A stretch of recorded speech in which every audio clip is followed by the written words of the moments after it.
이번 총선의 결과 여야 정치권 역시 민심의 향배에 촉각을 곤두세우고 있습니다. 네, 이번엔 국회로 가보겠습니다. 박광렬, 김경수 기자 나와주시죠. 네, 국회 마련된 YTN 특별 스튜디오입니다. 22대 총선 본투표가 시작됐습니다. 23일간의 뜨거운 선거전을 마친 정치권도 이 겸허한 마음으로 유권자의 선택을 기다리고 있을 텐데요. 이 오후 6시까지 진행될 이번 투표의 주요 관심사 변수 하나하나 풀어보겠습니다.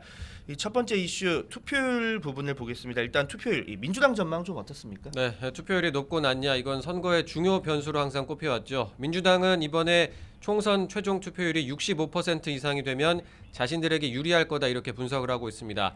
그러면서 71.3% 이상을 목표치로 제시하기도 했는데요. 국민의힘은 어떻습니까? 네, 국민의힘 같은 경우는 특정 목표 숫자 언급은 최대한 자제하는 분위기입니다. 다만 이 최종 투표율이 높다고 해서 불리할 건 전혀 없다 이런 입장인데요. 이 한동훈 위원장 어제도 계속 딱 한 표가 부족하다면서 이 지지층과 중도층의 투표를 독려했습니다. 이 본 투표율이 또 높다는 건 이 거대 야당을 심판하기 위한 보수 역결집 신호일 수 있다는 관측을 자체적으로도 내놓고 있습니다. 투표율 관련 이 여야 입장을 보면 어쨌든 이 투표율 높낮이가 어느 진영이나 정당에 유리하다 이렇게 바로 단정하기는 쉽지 않은 상황이네요. 네, 고령화로 60대 이상 유권자가 처음으로 18세에서 39세 청년층을 추월하는 등 인구 구조가 변화했고요. 그리고 사전투표율 제도를 유권자들이 편리하게 이용을 하면서 어느 정도 정착이 됐습니다. 그렇기 때문에 사전투표율이 높다고 해서 반드시 본투표율이 높다 이렇게 보기도 어렵게 됐습니다. 그래서 연령별 또 세대별 투표율이 어떻게 나오는지를 좀 봐야 한다는 게 전문가들의 분석인데요. 두 번째 주제로 좀 넘어가 보겠습니다. 오늘 여야가 운명의 날을 맞았는데 여야 행보 어떻게 되는지 정리해 볼까요? 네, 이 과거에는 후보들이 당일에 이제 투표를 했죠. 그러니까 오늘 같은 본 투표일에 투표를 했는데 이제는 이 사전 투표를 통해서 거의 후보들 투표를 완료한 상황입니다. 이 13일간의 총력전 여파를 추스르고 이 투표가 끝나는 오후 6시 전후로 이 상황실로 이동을 해서 이 출구 조사와 개표 흐름을 지켜볼 것으로 보입니다. 이 국민의힘 같은 경우 설명드리면 이 국회도서관 강당에 개표 상황실을 꾸렸습니다. 오후 5시 45분 한동훈 위원장, 윤재욱 원내대표, 장동혁 사무총장 등 지도부가 모일 예정이고요. 한동훈 위원장 같은 경우는 어제 청계광장 마지막 집중 유세 뒤에 원래 자정까지 야간 추가 일정이 있었는데 취소를 했습니다. 여당은 탈진 증세로 인한 부득이한 조치였다고 설명하기도 했습니다. 자, 민주당 같은 경우는 오늘 일정 어떻게 됩니까? 네, 민주당은 오후 6시부터 국회의원회관 대회의실에서 개표 결과를 지켜볼 예정입니다. 이재명, 이해찬, 김부겸 공동선대위원장 등이 함께 자리를 할 예정입니다.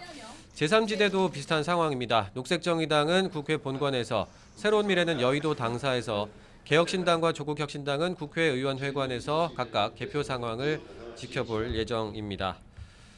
이번 총선에서 어느 정당이 얼마나 의석을 얻어야 이걸 이기고 졌느냐 이렇게 판단을 할지 이 기준도 좀 궁금한데요. 어떻게 볼 수 있을까요? 네, 이 각 당의 판세 예측을 보기에 앞서서 이 특정 정당의 의석수 차지에 따라서 어떤 변화가 있는지 국회 상황부터 정리를 했습니다. 이 그래픽을 보면서 설명을 드리면요. 네, 그래픽 띄워주시고요. 자, 151, 180, 200 이 세 숫자에 주목하실 필요가 있습니다. 우리가 흔히 과반을 달라 이런 표현을 많이 들었죠. 선거 과정에서 이 300석의 절반을 넘기는 151석을 의미합니다. 이 각종 예산안과 법안 처리 이런 기준이 되는데요. 만약 전체 5분의 3인 180석을 확보하게 된다면 이 법안의 신속 처리 안건 단독 지정이 가능합니다. 여기에 법안의 일방적 상정을 막기 위한 무제한 토론, 이 필리버스터 역시 이 자체적으로 무력화시킬 수 있는 수준입니다. 그리고 이 전체 3분의 2인 200석을 확보하게 된다면 헌법도 바꿀 수 있고 또 대통령 탄핵, 여기에 각종 법안에 대한 이 대통령의 거부권 행사 이후에 다시 국회로 돌아온 법률도 자신들의 힘만으로 처리할 수 있는 그런 상황입니다. 자, 이런 의석별 이 권한 변화를 참고해서 본다면 일단 민주당의 전망치 어떻게 분석해 볼 수 있겠습니까? 네, 민주당은 과반 151석을 목표로 꾸준히 얘기를 해왔습니다.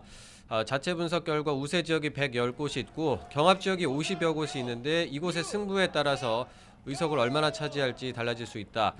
다만 이제 경합 지역에서 좋은 흐름이 이어졌다고 가정할 때 151석이 달성 가능한 숫자다 이렇게 설명을 하고 있습니다. 어제는 이 민주당 단독 과반 목표로 순항 중이다라는 자체 분석을 언급을 하기도 했습니다.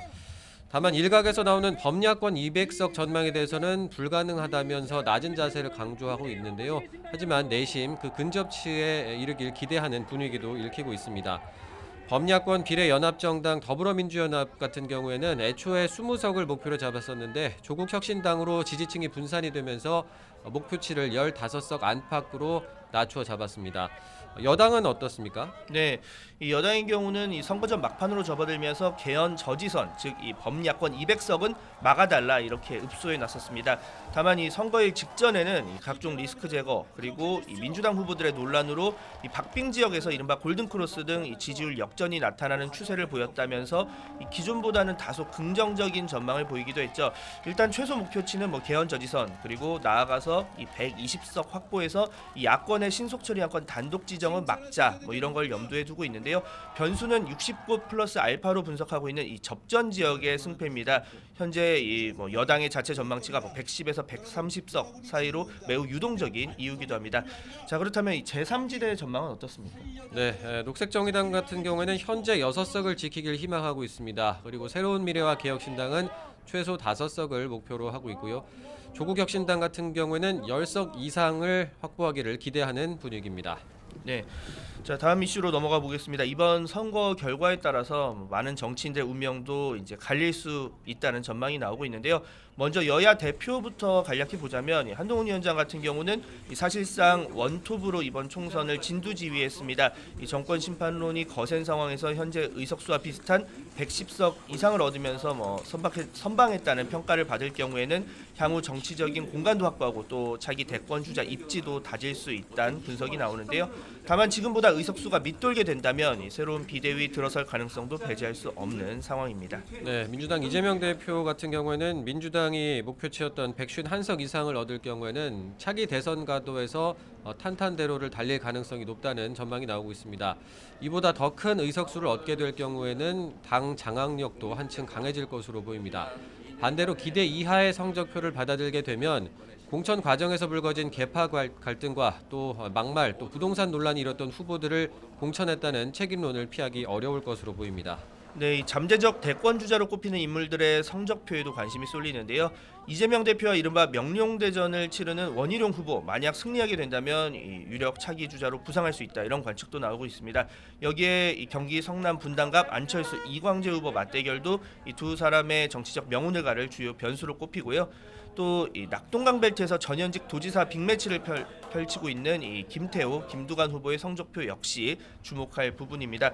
자, 그렇다면 제3지대에서 좀 눈여겨볼 만한 대진표도 볼까요? 네, 제3지대에서는 거대 양당을 탈당한 전직 대표, 그러니까 새로운 미래 이낙연 대표, 개혁신당 이준석 대표 두 사람이 원내 입성하느냐 여부에 관심이 쏠리고 있습니다. 녹색정의당 같은 경우에는 심상정 후보가 고양갑 지역구에서 4선이 가능할지 이 부분을 좀 주목해 볼 필요가 있고요. 조국혁신당의 조국 대표는 비례대표 순번이 2번이라서 사실상 원내 입성이 유력한데 다만 대법원 최종 선고가 남아 있어서 향후 행보에 변수가 될 전망입니다. 네, 저희가 준비한 소식은 여기까지입니다. 저희는 2시간 뒤에 다시 돌아오겠고요. 지금까지 YTN 국회 특별 스튜디오에서 전해드렸습니다.